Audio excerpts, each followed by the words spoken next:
1998 Chrysler Cirrus LXI 2.5 V6.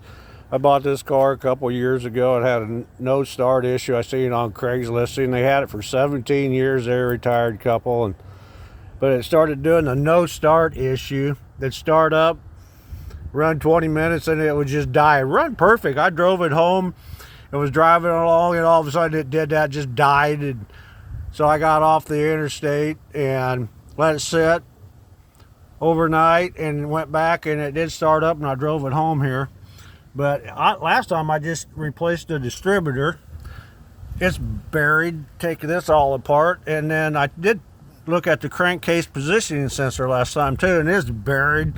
You got to take the master cylinder off, and this is for the back or the cruise control. All this and this tube going up here, but you can get to them. It's a couple-hour job. But I've spent more time working on this little car. Put valve cover gaskets in. It was leaking oil. They told me it leaked oil. Then the cam seals went out this summer, so I took this all apart, put cam seals in it, new timing belt. Then the alternator went bad, so I'd take that all apart and put a new alternator in it. But I done all this at $128,951. This little car's been kind of comical, really. Had 119,000 miles on it. These cars, now it has 133,000 miles on it.